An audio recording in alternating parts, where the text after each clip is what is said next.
તો અરવલ્લીથી મહત્વપૂર્ણ સમાચાર સામે આવી રહ્યા છે, જ્યાં અરવલ્લીમાં ભીખાજી ઠાકોરના સમર્થનમાં વિરોધ યથાવત જોવા મળ્યો છે। અરવલ્લીમાં ભીખાજી ઠાકોરના સમર્થનમાં વિરોધ યથાવત, જ્યાં ભિલોડા ખાતે સમર્થકોનો વિરોધ, ત્યારે સમર્થકોએ ભિલોડા ઈડર હાઈવે ચક્કાજામ કર્યો। જ્યાં સૂત્રો મુજબ જાણવા મળ્યું છે, જ્યાં ચક્કાજામ કર્યો ત્યારે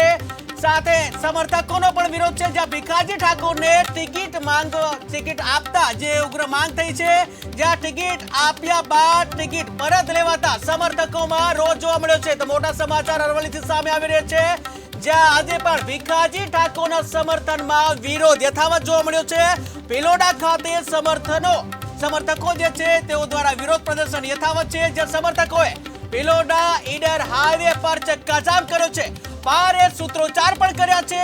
જ્યાં સમર્થકોનો આ વિરોધ છે, ત્યારે ભીખાજી ઠાકોરને ટિકિટ આપવા ઉગ્ર માંગ કરવામાં આવી રહી છે, જ્યાં ટિકિટ આપ્યા બાદ ટિકિટ પરત લેવાતા સમર્થકોમાં આજે પણ વિરોધ યથાવત જોવા મળે છે, રોષ યથાવત જોવા મળી રહ્યો છે।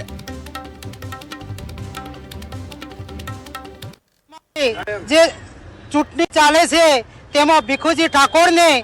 ટિકિટ આપી 10 દિવસ સુધી તેમનો પ્રચાર ચાલુ થયો અને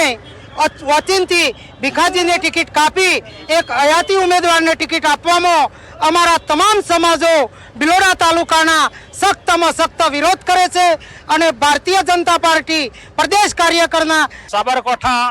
સંસદની જે ટિકિટ ભીખાજી ઠાકોરના નામની જાહેર કરી અને એ પછી ઓચિંતા ઠાકોર સમાજને અપમાનજનક આઘાત આપી અને બીજી પાર્ટીને કે જેના વોટ પણ 200-250 છે એવી વ્યક્તિને જો ટિકિટ આપવામાં આવતી હોય તો અમારા સાબરકાંઠા જિલ્લાના અરવલ્લી જિલ્લાથી ભિલોડા તાલુકાનો અમારો સખત વિરોધમાં છે અને અમે એ સમય આવે બતાવીશું કે કઈ રીતે મત લેવાય અને કઈ રીતે સમાજને હાથે રખાય। એટલે અમારા ઠાકોર સમાજની જે ખરેખર જે અન્યાય કર્યો છે એ બાબતે અમે સોખી લેવા તૈયાર નથી। એટલે અમારા ફરી વિચારણા કરી અને ઠાકોર સમાજને ટિકિટ મળે એ બાબતે અમારું આજનું અમારે એમ કે ભીખાજીને ટિકિટ મળવી જ જોઈએ અને અમારો આજનો એ જે અમે દેખાવ કરીએ છીએ એને કરી બતાવીશું। અમારી જે ચૂંટણી ચાલે છે તેમાં ભીખુજી ઠાકોરને ટિકિટ આપી 10 દિવસ સુધી તેમનો